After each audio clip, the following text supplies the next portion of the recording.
So this is the second video that I'm making as a follow-up to the video that I just posted, which was titled, Is Drake a 69 God, and did JFK join Charles Hapgood's quest for the gold? There's some things that I wanted to mention about that whole thing, because a lot of people are trying to say that it's just myth and that it's not really true.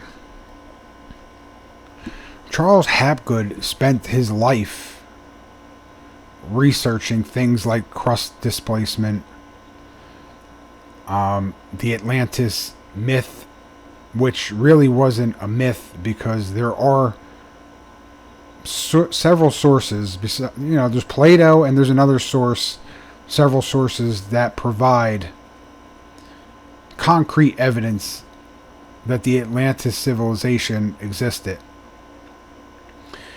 And it was Charles Hapgood's belief that the Rock of St. Peter and the Rock of St. Paul, which are two mountain peaks that protrude the waters in the Atlantic Ocean towards the bottom, in between roughly Brazil and Africa. He believed that the Rock of St. Peter and the Rock of St. Paul were the remains of Atlantis. And he also believed that $500 million worth of gold was at the bottom of that mountain on the ocean floor.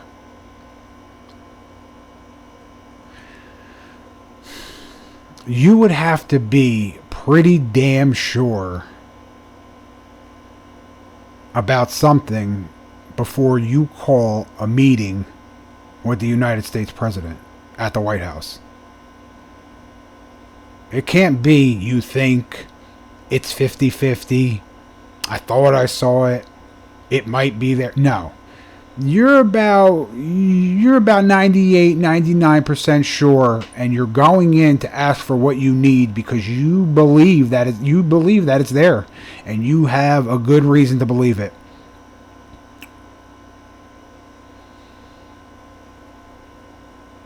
And so Hapgood gets this meeting with Kennedy in the White House in October, and he's asking him for an aircraft carrier, and he's asking for funding for underwater cameras and helicopters. And then Kennedy gets assassinated in November, less than a month later.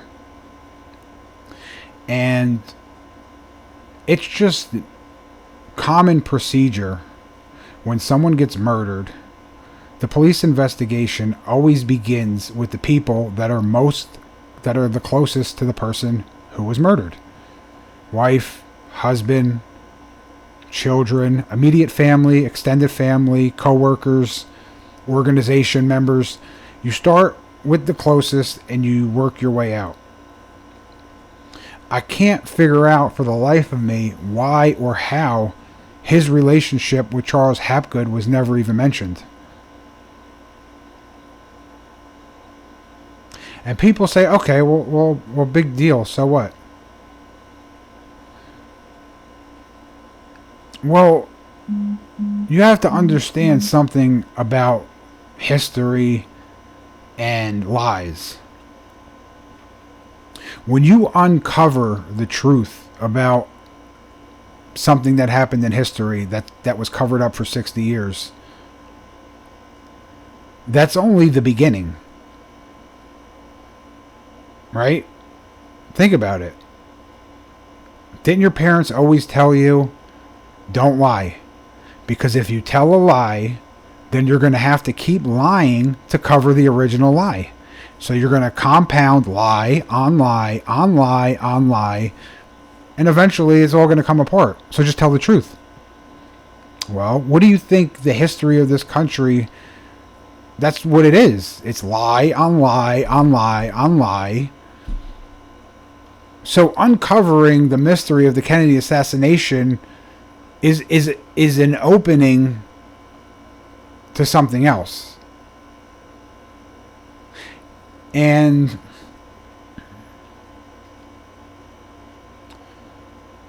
what I believe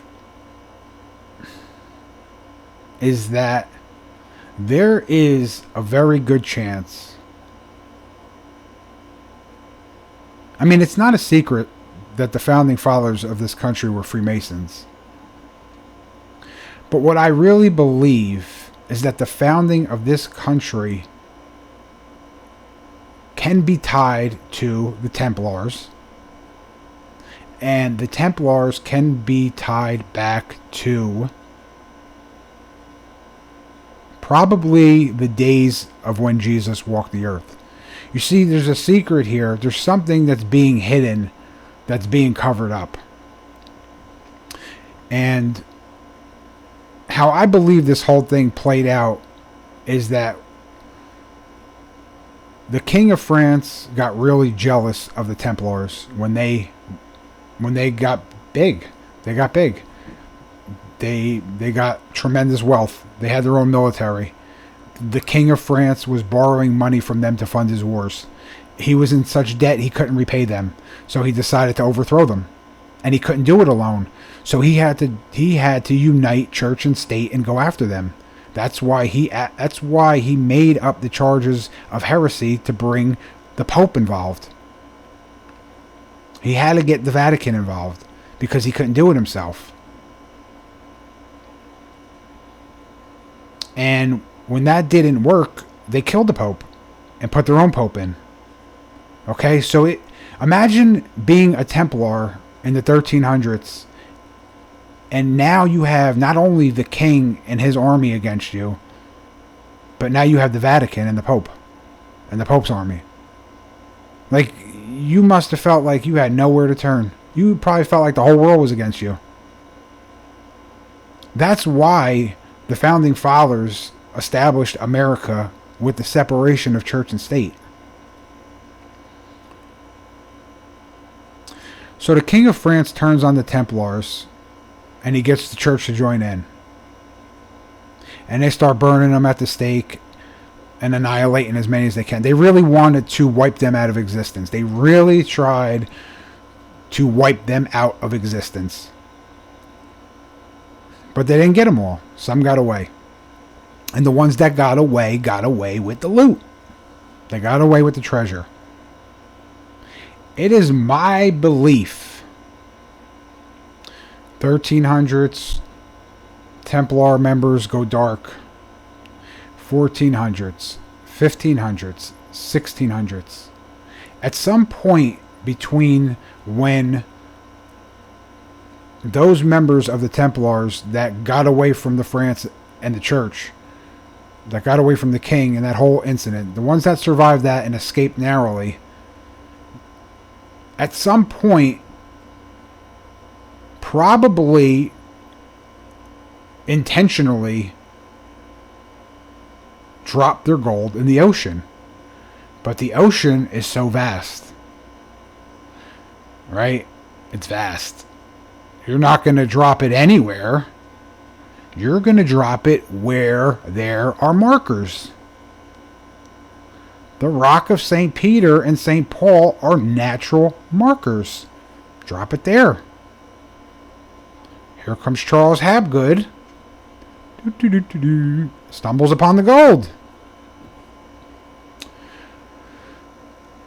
It is my belief that the Templars, after going dark, re-emerged as Freemasons and started the United States of America to launder that money.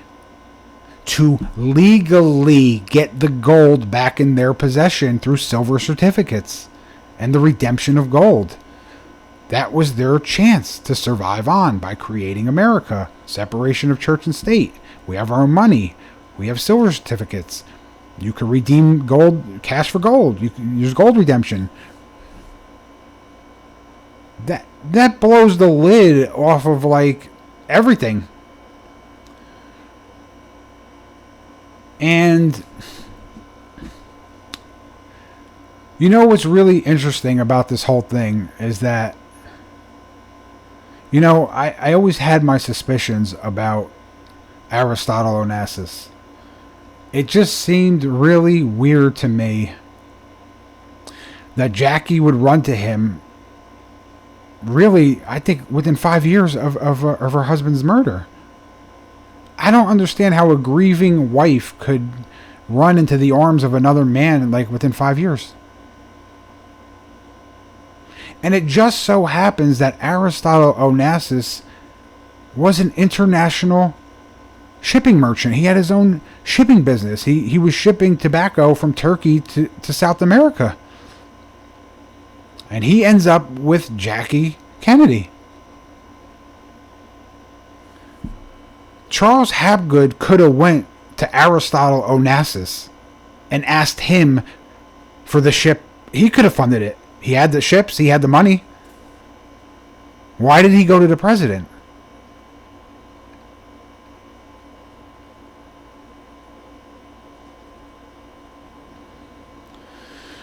So, it's possible, it's really possible that Kennedy was killed over that gold. And it's really interesting how...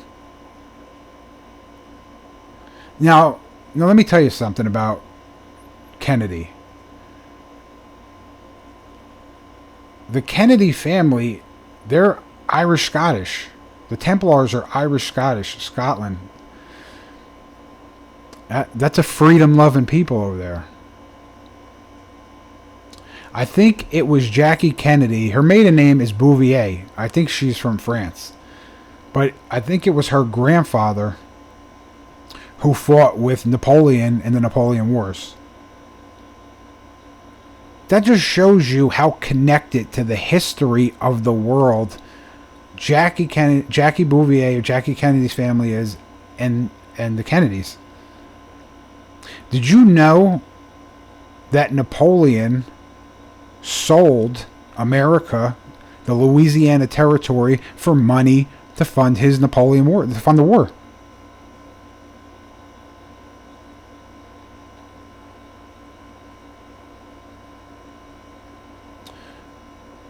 So there's just a lot going on there, and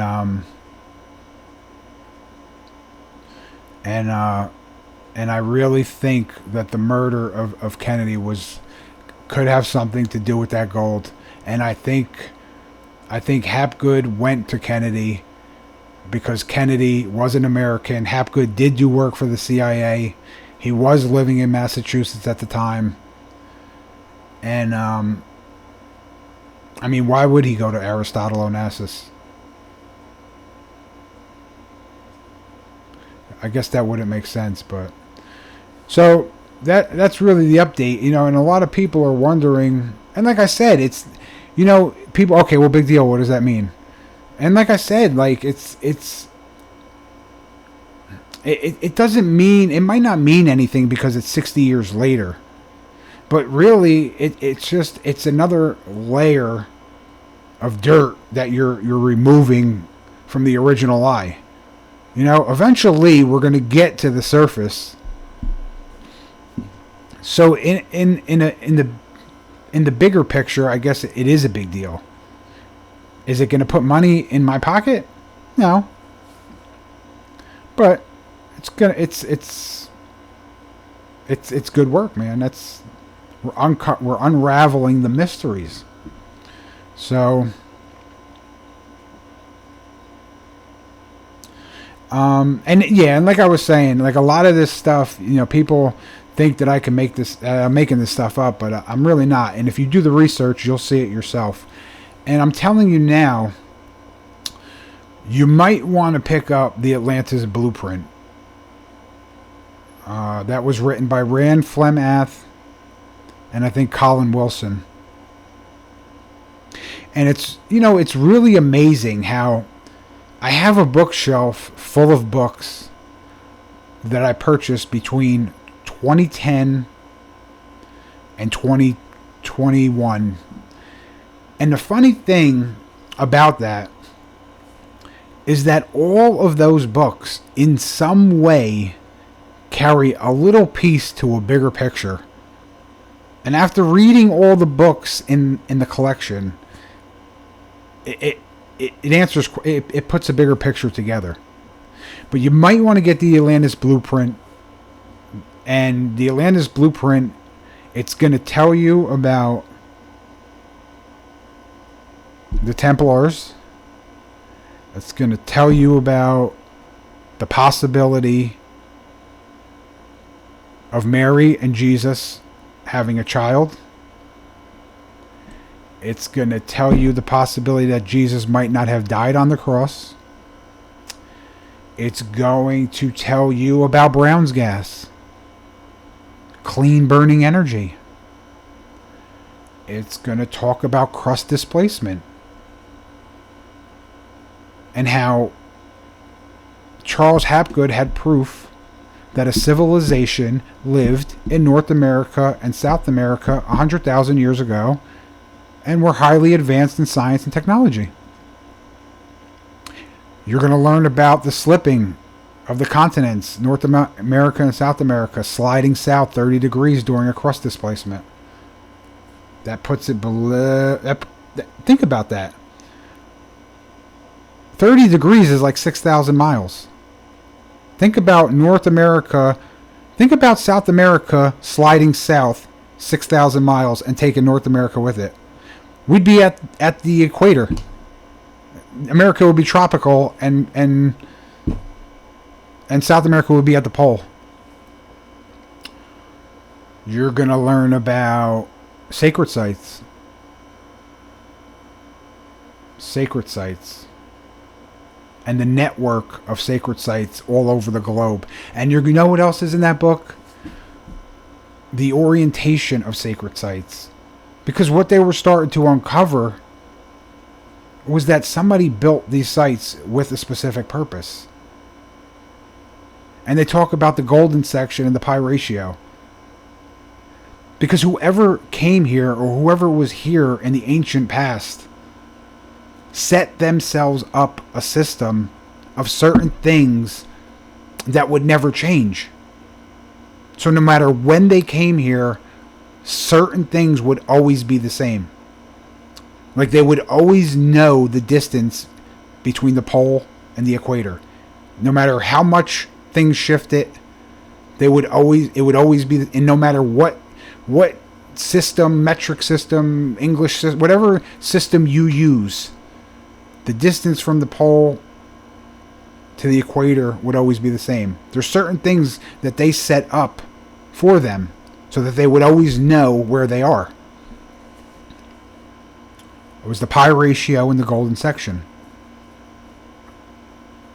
So it's a good book to have, and but like I said, the Atlantis Blueprint is an excellent book by itself. But if you take that book and read it, and then compare what you've learned to 10 other books that I have, it's kind of like it all mesh. It's like, wow, okay, this all is starting to make sense now. And this is my follow-up video to the last video I made. I hope you enjoy your day, and thank you for watching.